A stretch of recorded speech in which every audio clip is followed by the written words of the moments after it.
ጾም እየጾሙ በጾም ውስጥ የጾሙን ባለቤት አለማግኘት አያሳዝንም? የእግዚአብሔርን ቃል እየሰሙ ግን በእግዚአብሔር ቃል መርህነት አለመመራት አያሳዝንም? እግዚአብሔር ፊት ቆሞ እግዚአብሔርን አለማየት አያሳዝንም? እግዚአብሔርን እያገለገሉ እግዚአብሔርን አለማወቅ አያሳዝንም? የምር መደፋት የሌለው የምር መገዛት የሌለው የምር አምልኮ የሌለው ጾም ምን ያደርጋል? አንዳንዴ መንፈሳዊ የሚመስለው አኗኗራችን ራሱ ንግድ እንደሚሆን ታውቃላችሁ። ጸሎታችን ራሱ አንዳንዴ ንግድ ይሆናል እኮ። አምጣ ብቻ ስጠይ ብቻ እንዴ! እኮ ንግድ እኮ ነው። ምስጋና የሌለው ጭቅጨቃ ብቻ ከሆነ እኮ ይቅርታ አድርጉልኝ ንግድ እኮ ነው። እንዴት እንገናኝ ምእመናን? እሱ ያሰበልን ሌላ፣ እኛ የምናስበው የምንንከራተተው ሌላ። እሱ እንድንሆን የሚፈልገው ሌላ፣ እኛ ካልሆን እያልን የምንታገለው ሌላ። እሱ ሊወስደን የሚፈልገው ሌላ፣ እኛ እየጎተትን እንዲሰጠን የምንፈልገው ሌላ። ተገላበጠ እኮ። ይሄ እኮ ነው ችግራቸው ወገኖቼ። ሱባኤን ብትይዙ ጸሎትን ብትጸልዩ ስጋ ወደሙ ቁርባን እንኳን የምትቀበሉ ብትሆኑ አንድ ነገር ከሌላችሁ እግዚአብሔርን ታጡታላችሁ። ምን? ትህትና ከሌለች እግዚአብሔርን ታጡታላችሁ። እዚህ በመምጣታችን ብቻ መጽናናት፣ በመዘመራችን ብቻ መጽናናት፣ በመስበካችን ብቻ መጽናናት፣ በመጾማችን ብቻ መጽናናት አይደለም። ወደ ጥልቅ ወደ ምስጢሩ ደግሞም ወደ እድገቱ ደግሞም ከፍ ወዳለ ህይወቱ መድረስ እኮ ነው። አለበለዚያ መራብ ብቻ ልምድ ብቻ ነው የሚሆንብን። እግዚአብሔርን በሚገኝበት ጊዜ ፈልጉት፣ ቀርቦም ሳለ ጥሩት ይላል። እየተገኘ አለማግኘትን የመሰለ ምን መክሰር አለ ወገኖች? ምእመናን፣ ይህን ርዕሰ ጉዳይ ያነሳሁት አይሁድን ብቻ ለመውቀስ ፈልጌ አይደለም። ይልቁንም ጾም እየጾሙ በጾም ውስጥ የጾሙን ባለቤት አለማግኘት አያሳዝንም? የእግዚአብሔርን ቃል እየሰሙ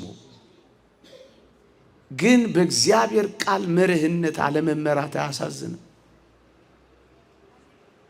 እግዚአብሔር ፊት ቆሞ እግዚአብሔርን አለማየት አያሳዝንም? እግዚአብሔርን እያገለገሉ እግዚአብሔርን አለማወቅ አያሳዝንም? ወገኖቼ ከፋም ለማም መጸለያችን አልቀረ፣ መጾማችን አልቀረ፣ መምጣታችን አልቀረ፣ ሱባኤ መያዛችን አልቀረ፣ መድከማችን አልቀረ፣ ብርድ መመታታችን፣ በውሽንፍር መጠበሳችን፣ ሜዳ ላይ መቀመጣችን አልቀረ። ግን ሳናገኘው እንሄድ ይሆን? ይሄ ነው ከልብ የሚያሳዝነው። አተነው እንሄድ ይሆን? ይሄ ነው እኮ የሚያሳዝነው። እውነቱን ነው። ያ አንድ ሰባኪ እንዳለው እግዚአብሔርን የማያውቁ የእግዚአብሔር አገልጋዮች እንዳለው እያገለገልን የምናገለግለውን አምላክ አለማወቅ አያሳዝንም? ለአፋችን ቅርብ ሆኖ ከልባችን ግን መራቅ አያሳዝንም? ወገኖቼ ለልማዳችን ቃላችን በጸሎት ያነበንባል። አባቶቻችን እንደሚሉት አፍ ጸሎት ይነዳል፣ ልብ ጓዳ ያሰናዳል እንደሚሉት በምላሳችን ብቻ ከእግዚአብሔር ጋር ሆነን በልባችን ግን እግዚአብሔርን ሳያገኙ መሄድ አያሳዝንም? እየተራቡ እየጾሙ ግን የሚጾሙለትን አምላክ አለማግኘት አያሳዝንም? እንደዚህ እንዳንሆን ነው ይህን ርዕስ የመረጥኩት። ይሄ ዘመን እንደዛ ይመስላል። አለንም የለንም፣ እንሰማለንም አንለወጥም፣ ቅርብነንም ሩቅነንም፣ መተናልም ቀርተናልም፣ ገብተናልም ወተናልም፣ እንወደዋለንም እንጠላዋለንም፣ እንመርጠዋለንም ችላ እንለዋለንም፣ እንፈልገዋለንም አንከተለውም። ለምንድን ነው ግን ሳናገኘው የምንኖረው? እስኪ ልጠይቃችሁ፣ የእውነት አግኝታችሁታል እግዚአብሔርን? እግዚአብሔር አጠገባችሁ እንዳለ ይሰማችኋል?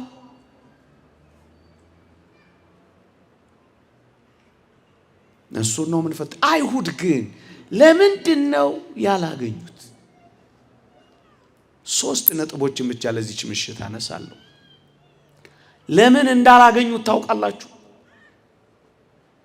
ልማድ ብቻ ነበሩ። እደግመዋለሁ፣ ልማድ ብቻ ነበሩ። የሚጾሙት በልማድ ነው። የሚጸልዩት በልማድ ነው። የሚሰሙት በልማድ ነው። መስዋዕት እየጎተቱ የሚመጡት በልማድ ነው። ሕይወታቸው ልማድ ብቻ ነው የሆነባቸው። እዩ፣ አይሁድ ምልክቱን ብቻ ይዘዋል እንጂ ወገኖቼ ወደ ምስጢሩ አልደረሱም። ምክንያቱም በምልክቱ ብቻ ተጽናንተዋል። እዚህ በመምጣታችን ብቻ መጽናናት፣ በመዘመራችን ብቻ መጽናናት፣ በመስበካችን ብቻ መጽናናት፣ በመጾማችን ብቻ መጽናናት አይደለም። ወደ ጥልቅ ወደ ምስጢሩ ደግሞም ወደ እድገቱ ደግሞም ከፍ ወዳለ ሕይወቱ መድረስ እኮ ነው። አለበለዚያ መራብ ብቻ ልምድ ብቻ ነው የሚሆንብን ወገኖቼ። ምልክት ብቻ ምን የሌለው ቃል የሌለው ሕይወት የሌለው ክርስትና ብቻ ምን ያደርጋል? ሕይወት የሌለው ጾም ምን ያደርጋል? ፍቅር የሌለው ጾም ምን ያደርጋል? ኃጢአት የማይተውበት ጾም ምን ያደርጋል? ክንፍ እንደሌለው ወፍ መብረር እንደማይችል ንስሐ የሌለው ጾም ምን ያደርጋል? ይቅርታ የሌለው ጾም ምን ያደርጋል? የምር መደፋት የሌለው፣ የምር መገዛት የሌለው፣ የምር አምልኮ የሌለው ጾም ምን ያደርጋል? እናንተን መውቀሴ አይደለም፣ ምናልባት በዚህ በሚዲያም ብዙዎች ስለምንሰማ ነው። ልማድ ለምንድን ነው ያላገኙት? ልማድ እንጂ መንፈሳዊነት የሌለው ጥልቅ ሕይወት የሌለው ወገኖቼ። እነዚህ የአጽዋማት ወራት ለምን እንደሚጠቅሙን ታውቃላችሁ ወገኖቼ? ራስን መመርመሪያ ምን የሚሆኑበት፣ መንፈሳዊነትን ገንዘብ የምናደርግበት፣ ራሳችን እንድንመረምርበት፣ ደግሞስ ወደ መንፈሳዊ ፍሬዎች የምናዘነብልበት። ምን ማለት ነው?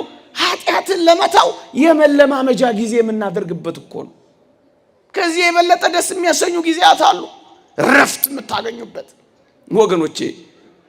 ይኸውላችሁ አብዝቶ በመብላት አብዝቶ በመጠጣት ብዙ ኃጢአት መስራት እንዳለ አታውቁም? እንደውም አባቶቻችን ምንድን ነው የሚሉት? አብዝቶ መብላት ይላሉ በደረቅ እንጨት ውስጥ እሳት እንደመልቀቅ ነው ይላሉ። በጣም ስንበላ በጣም ስንጠጣ ሕዋሳቶቻችን ይነቃቃሉ። አድርግ ፈጽም። የኃጢአት ኃይል በውስጣችን ነው የሚያብበው። እነዚህ የጾም ጊዜያትስ አብዝቶ ከመብላት ሰውነቱን የከለከለ ሰው እርሱ ሰውነቱን ከኃጢአት ወስኖ ገቶ መያዝ ይቻለዋል እንዳለ ሃይማኖት አበው። ገቶ ለመያዝ ወስኖ ለመያዝ ጥሩ መለማመጃ ጊዜ አድርጉት። ይኸውላችሁ በዚህ ዓለም የአይን አምሮት፣ የልብ ምኞት፣ የዓለም ውበት ቢዚ የሆነ ሰው፣ ለእግዚአብሔር ጊዜ ማይሰጥ ሰው እንዴት እግዚአብሔርን ያገኘዋል? ለሕይወት ከፍ ላለው ሰማያዊ ልዕልና ዝም ማለት ወገኖቼ። እኛስ ቢዚ አልሆንም? ቢዚ ልጆች በማሳደግ አናሳደግ አይደለም፣ ዋናውን ጊዜ አልወሰደብንም። ብዙ ጊዜ መስታወት ፊት እንጂ ብዙ ጊዜ እግዚአብሔር ፊት ትቆማላችሁ እህቶቼ። ብዙ ቤት አባቶቼ፣ ብዙ ቢራ ቤት፣ ብዙ ጸበል ቤት፣ ቅዳሴ ቤት አላችሁበት ወገኖቼ። አዎ ቢዚ ሆነናል እኮ። እንደውም ነገሩን የምር ከፍ እናድርገው ከተባባል መንፈሳዊ አንዳንዴ መንፈሳዊ የሚመስለው አኗኗራችን ራሱ ንግድ እንደሚሆን ታውቃላችሁ። ጸሎታችን ራሱ አንዳንዴ ንግድ ይሆናል እኮ። አምጣ ብቻ ስጠይ ብቻ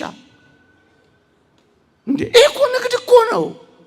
ምስጋና የሌለው ጭቅጨቃ ብቻ ከሆነ ይሄ እኮ ይቅርታ አድርጉልኝ ንግድ እኮ ነው። መቼ ነው እግዚአብሔር የሚመሰገነው? መቼ ነው እግዚአብሔር ምንም ነገር ባይኖር አምላኬ ነህ የሚባለው? ንግድ ብቻ አይመስላችሁ? ንግድ ብቻ ስትሰጠኝ ብቻ ከሆነ እኮ ንግድ ብቻ ነው። እንካ በንካ ከሆነ እኮ ንግድ ብቻ ነው። እከከል ከክል ከሆነ እኮ ሙቹዋሊዝም ነው የምትሉት? ንግድ ብቻ ነው።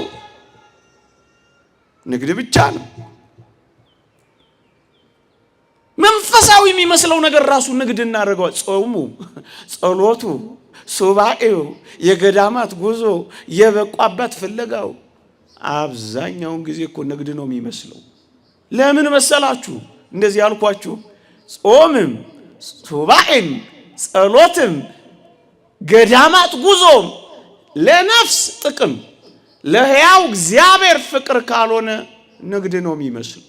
ወገኖቼ እግዚአብሔር ያሰበልንና እናንተ ያሰባችሁት ከተለያየ አደራችሁን ሳታገኙት ትሄዳላችሁ። ምን ማለት መሰላችሁ? ፈቃድህ ፈቃድህ ይሁን፣ ፈቃድህ ደግሞ ፈቃዴ ይሁን፣ ሐሳብህ ሐሳቤ ይሁን፣ መንገድህ መንገዴ ይሁን፣ ምርጫዬ ምርጫ ይሁን። በቃ አንተ የፈቀድከው በሕይወቴ ይሁን። የግድ አልልህም፣ እጅህን አልጠመዝዝህም፣ የኔ ይሁን አልልህም። አንተ በፈቀድከው መንገድ እንድትመራኝ እንጂ እኔ እጆችህን ይዤ እንድመራ አታድርገኝ እባክህ። ሐሳብህ በእኔ ላይ ይደረግ። አይሁድ ምን ሆኑ መሰላችሁ? እሱን ለማብራራት ነው እነዚህን ጉዳዮች ያመጣሁት። አንድ 5 ደቂቃ ተናግሬ ያበቃለሁ። እየሰማችሁኝ ነው? እነሱ አይሁድ የሚጠብቁት ከሮማ ቀኝ አገዛዝ ነፃ የሚያወጣ ኃይለኛ ንጉስ ነበር የሚጠብቁት። እየሰማችሁኝ ነው? በሮም ቀኝ አገዛዝ ስር ስለነበሩ ግማሹ ኩምራን በምትባል ደሴት በጸሎት ይጠብቀው ነበር። ግን በዋናነት ጉዳያቸው ቀንበር በስቶባቸው ስለነበር የሚጠብቁት ኃያል ብርቱ ንጉስ ነበር። አንድ ሁለተኛስ እነሱ የጠበቁት ይሄን ንጉስ በሰረገላ ጓ ጓ እያለ ቢመጣ የሰረገላ ድምፅ ናፍቀው ካሁን ይንከራተታሉ አይናቸውን። ሰረገላ ጥበቃ። ሁለት ሶስተኛስ በጣም የታወቀ በብዙ ጦር ጀነራሎች የተከበበ መሲህ ስለሆነ የሚጠብቁት ጀነራል ነበር የሚጠብቁት። ሶስት አራተኛስ ቤተ መንግስት ነበር የሚጠብቁት። ግን ምን ሆነ መሰላችሁ? እነሱ ታላቅ ኃያል ንጉስ ሲጠብቁ ሕፃን ንጉስ መጣ። እነሱ ከሮማ አገዛዝ ቀኝ ያወጣናል ሲሉ እሱ ከዲያብሎስ ቀንበር ነፃ ወጣ። እንዴት ይገናኙ? እንዴት እንገናኝ? ምእመና እሱ አሰበልን ሌላ፣ እኛ የምናስበው የምንከራተተው ሌላ። እሱ እንድንሆን የሚፈልገው ሌላ፣ እኛ ካልሆን እያልን የምንታገለው ሌላ። እሱ ሊወስደን የሚፈልገው ሌላ፣ እኛ እየጎተትን እንዲሰጠን የምንፈልገው ሌላ። ተገላበጠ እኮ። ይሄ እኮ ነው ችግራቸው። ለዚህ እኮ ነው መጽሐፍ በግልጽ ሐሳባችሁ ከሐሳቤ መንገዳችሁም ከመንገዴ አልሆን አላለ። መንገዳችን የእግዚአብሔር መንገድ ካልሆነ በቃ በሌላ መንገድ ነው የምንሄደው። በሌላ አላገኙትም። እነሱ በሰረገላ ሲጠብቁ እሱ በምን መጣ? በአህያ። እሱ በብዙ የጦር ጀነራሎች ተከቦ ይመጣል ሲሉ እሱ አረጋዊ በሆነ በዮሴፍና ደካማ በሆነች ሰሎሜ ታጅቦ መጣ። እንዴት ይቀበሉት? አሁን እኮ አልቀበል አለ ልባችን። እየሆን ያለውን አልቀበል አለ። ለምን? ለዚህ እኮ ነው የምንተጣጣው። እንድንሆን የፈቀደውን በምስጋና በአክብሮት በፍቅር በትህትና መኖር እያቃተን እኮ ነው ያጣነው፣ የተጣላ ነው። እንደዚህ ነው መሆን ያለብህ እያልነው እኮ ነው። ምን ልልፈልግ የመሰላችሁ? እንደዚህ አይነት ህይወት ሲኖሩ ቀስ በቀስ እግዚአብሔርን እያጡት እንደዚህ ነው የኖሩት እነሱ አይሁድ። ምጽድቅናቸው፣ ትዕቢታቸው፣ ኩፈሳቸው። ወገኖቼ አንድ እግዚአብሔር ቃል ላንብብና ላብቃ። እንዲህ ይላል ትንቢተ ኢሳይያስ ምዕራፍ 66 ቁጥር 2። ትንቢተ ኢሳይያስ ምዕራፍ 66 ቁጥር 2 ነገር ግን ወደዚህ ወደ ትሁት መንፈሱም ወደ ተሰበረ በቃሌም ወደሚንቀጠቀጥ ሰው እመለከታለሁ። ወደ ምን? ወደ ትሁት መንፈሱም ወደ ተሰበረ በቃሌም ወደሚንቀጠቀጥ ሰው ምን እላለሁ? እመለከታለሁ። እግዚአብሔር ትዕቢተኞችን ይቃወማል፣ እግዚአብሔር ለትሑታን ጸጋን ይሰጣል። እግዚአብሔር ለዘላለም ከትሑታን ጋር ይኖራል። ለምን አጡት? ትዕቢተኞች ናቸው። በቃሉ አይንቀጠቀጡም፣ ደግሞም አይፈሩትም። ተመጻዳቂዎች ናቸው። ስለዚህ አላገኙትም፣ አጡት። ወገኖቼ ሱባኤን ብትይዙ፣ ጸሎትን ብትጸልዩ፣ ስጋ ወደሙ ቁርባን እንኳን የምትቀበሉ ብትሆኑ አንድ ነገር ከሌላችሁ እግዚአብሔርን ታጡታላችሁ። ምን? ትህትና ከሌለች እግዚአብሔርን ታጡታላችሁ። እግዚአብሔር የሚገኘው በትሑታን ውስጥ፣ እግዚአብሔር የሚገኘው ከትሑታን ጋር ነው። እግዚአብሔር የሚገኘው እነሱ ጋር ነው። እመቤታችን እጅግ በጣም ትሑት ስለሆነች እግዚአብሔር ከእሷ ጋር ነበር። እናት ነሽ እየተባለች ባሪያው ነኝ እያለች እየጮኸች ትሑት የሆነች አግናጢዎስ እንደመሰከረላት ትህትና ትጥቋ ነው እንዳለላት ትሑት ናት። ለመናገር የማትቸኩል ትሑት፣ ሁሉን የያዘውን እየያዘች ትሑት የሆነች ካህሊነቱን እያወቀች ዝም ብላ በልቧ የጠበቀች እንዴት ትሑት ናት! ከዚህ የበለጠ ትህትና አለ? ማርያምን እንኳን የሚያውቋት ማርያምን ትሑታን ናቸው የሚያውቋት።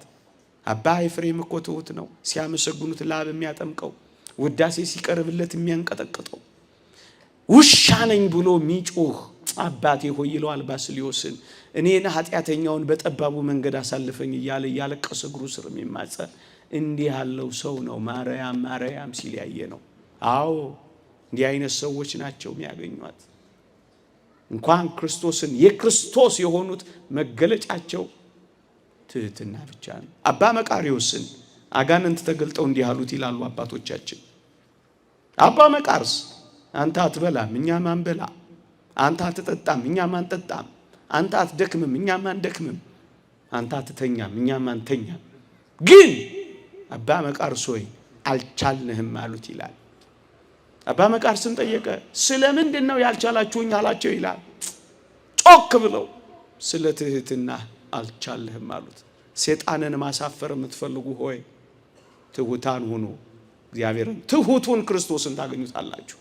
ኢየሱስ ክርስቶስ ትሑት ነው። ትሑታን ብቻ የሚያገኙት። ልማድ እናድርገው፣ ስራና ንግድ ብቻ እናድርገው፣ በትህትና ውስጥ እናገኘው። ይቆየን።